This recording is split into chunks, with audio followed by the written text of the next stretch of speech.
happy. Yeah. Okay, so what is the definition of moral center? It is a principle concerning the distinction between right and wrong, or between good and bad behavior. The distinction between right and wrong, or good and bad behavior.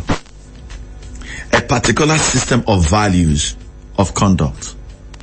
A particular system of values of conduct. The differentiation of intentions, decisions, and actions between those that are distinguished as proper and those that are improper. Right? And this is the elementary level where people are still in the level of wrong or right, or bad or worse. Because in certain level, life is bigger than that. Yeah. You focus on life rather than focus on those attributes of bad or love. Okay, so of course now, when a complex world, Sammy, where there's a whole lot of dynamic changing. Now, if your life is not governed by certain things that is not external but internal, you are going to suffer. Suddenly, let's say the lockdown came and you are an outgoing person. Now it's difficult, and that's why people were suffering depression and all manner of things as well. To overeating came in, overindulging into gaming and all manner of things, because they were not prepared for it, because they were governed by external things rather than internal things. You remember we talked about the governance of life, right? Yeah. So each of us need a strong moral center to guide through this complexity. So that's what we have, whether you call it strong character, whether you call it big principle, whether you call it integrity, whether you talk about ethical compass or response strategy. Because we don't have to get to that point where emergencies arise. That's what you said. That driver, it was an emergency. And now you responded according to the emergency, not from the moral center. So let's look at the root of influence.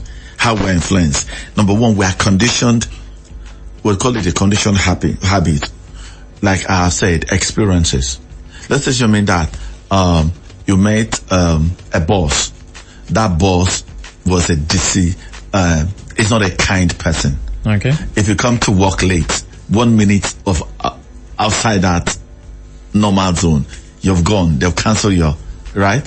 Now, if you work with that boss for a long time, there's a particular way you see bosses. When you move to another, you are likely going to be conditioned by that. You would expect. Will expect. Yeah. Now, your life is not open. Your life is fixed. That's a conditioned habit. That creates memories. And a lot of us do not understand how to manage experience and memories, which consistently influence our thought pattern and create a feeling. Now, so the root of influence to this is experiences, managing your experiences. Your experiences is not supposed to condition you. Your experiences is supposed to make you better, stronger. Now, so, talk about the difference between, there's a difference now between what they call emotional shield. What happens is that people get into emotional shield not to be affected by people. Explain, please. Okay, emotional shield, for instance, okay. Let's say like a guy, right? You've lost money with your friend. 1, 2, 3. That's right. Now, because you were emotional attached to them, now you build a strong will and said, any other person comes over there, I will never give you money. I won't deal with that any longer. You have a certain perception to defend yourself. Let me give you instance, for instance. That concept where people say, instead of lending you money, I will have it. What happened is an emotional shield to protect you from harm. Yes, it's like insurance. It's not a problem, but most times it affects your character.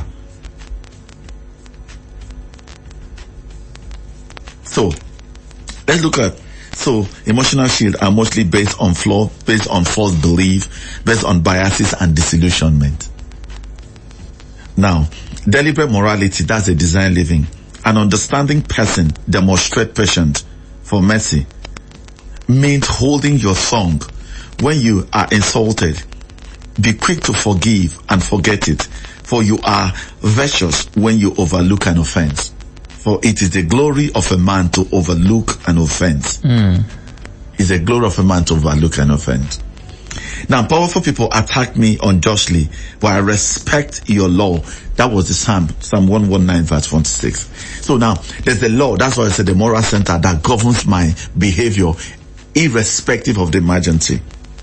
Life must be made so beautiful that no negative energy or failure has the capacity to alter the progress.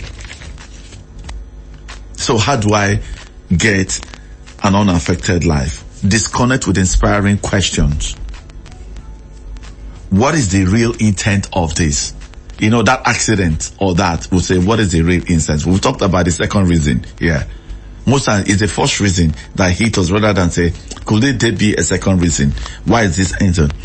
Now, number 2, disallow with concern how over interact with moral center of friendship, of mercy that triumph over judgment and goodness. Disarm with usefulness. Your wellness and orders are of great importance. Deprive with character. Disposes with a still voice, refusing to rebroadcast that word or that feeling or that signal, consciously choosing not to replay it again. Respond with tolerance, with love, with simple smile, and refuse the energetic flow. Challenge the conclusion, change the undesirable, refrain from the past, stay with your core values. Okay. So, I mean, most of these concepts are life experience that I've gone and I researched scientifically. Mr. Patrick, this conversation is like somebody who has been through a bad marriage. Or, I don't know, whatever kind of experience, someone has had. And because that is your reality, then someone tells you, oh, well, there's such a thing as a good marriage, or people have the ability to actually excel in something. Let's say you've been trying to take one particular exam. If there's a part of your life where you struggle, and if somebody comes and tells you, well, there is actually hope, people actually succeed here. Even though you know it's true, you have to respond from your experience.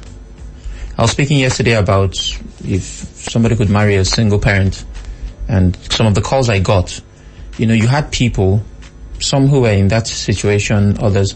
But you see, no matter what happens, the conditioning that comes from experience would always exist. So, I mean, this is the problem, right? It boxes you, right? Now, I like to use scripture to say something. Enemy comes in one way, but it will flee in 7 ways. Yeah. It means there are several options that you are not looking at. So you're particularly looking at your experience because over time it has repeated itself probably. Okay. You have not overlooked it and changed the perception because your look, your imagination affect your faith. Okay. So essentially, sir, we are all to live by faith. Faith is not attachment to a particular system. You know how people have been instructed through dreams, and if it's not through dreams, they won't know that a man can speak the same revelation that they get from dreams. So as long as if it's not from the dream, that's fine. That's experience. People could feel that, oh, I have this strong intuition once I have it. Meanwhile, your teacher or your instructor is just getting an opinion that you are supposed to pay attention. Yeah. That is not within your inner being introducing that new thing. Okay. So basically, be open. That's what you're trying to say. Be open, yes. Now, I agree with that, but you see, there is a good side to conditioning.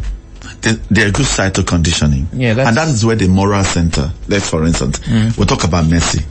If you become merciful, there's a guy called David. Go and read it in book of 1 Samuel, chapter 17.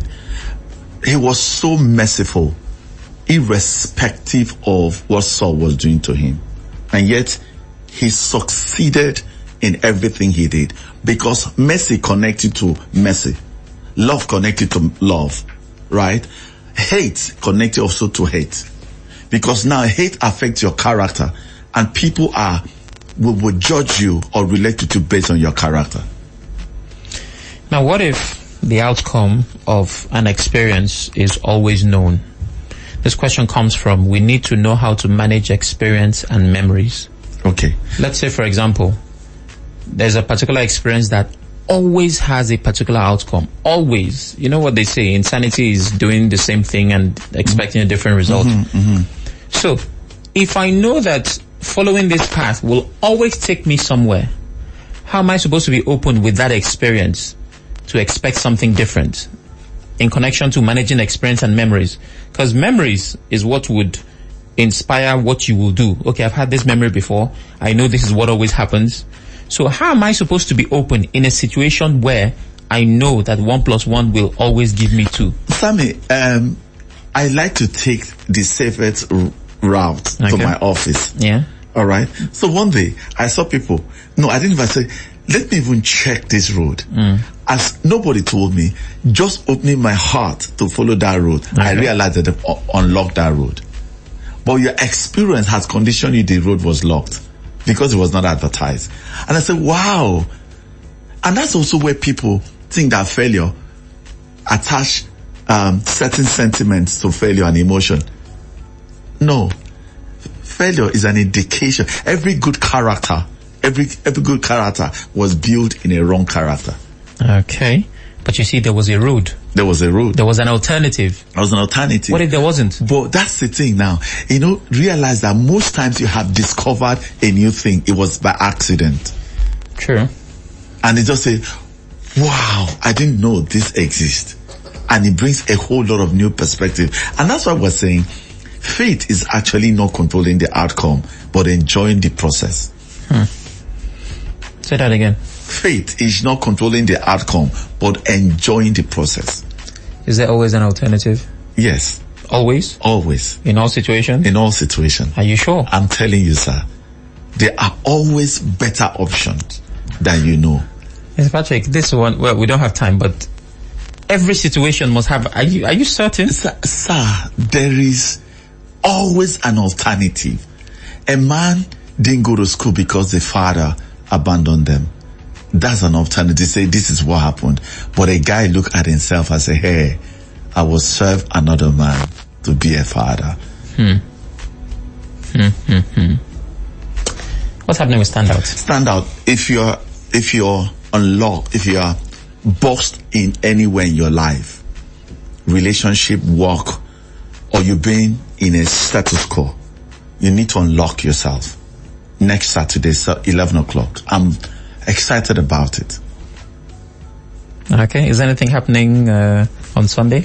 Nothing. Okay. We are free this week. So we are all looking forward to next Saturday. Oh, next Saturday, it's an amazing point. Wonderful. If you're unhappy in your life, come. We need to unlock that unhappiness to give you a fulfilled life. Great. Did you have the place of momentum? Oh, it was amazing. We started praying for industries. Oh, industries. We're praying for youth. Okay. So we want to have a unified heart where we speak right, where we act right, where we think right about Nigeria, and refuse to take handout any longer, and exercise our will to make to Nigeria work. That's wonderful. That happens on Friday nights, I believe. Every Friday night, yes, by 9 o'clock. What time? And it's a 1 hour? Yes, no, 30 minutes. Oh, 30 minutes. It's been amazing, yes. Wonderful. Prayer time, praying for Nigeria. All right. For those who'd like to connect with Standout on social media, how so can I they do stand that? out in all major. In fact, we have resources right in our website www.soistandout.com. It's an amazing place you need to download resources as well too. Interesting. And those who'd like to connect with you? 08033411451. 08033411451. Thank you, Mr. Patrick. Thank you, Sammy. Have a beautiful day. You too. I have 30 minutes separating me from 10 a.m. What happens within that time? I don't know. You and I find out. Not going anywhere.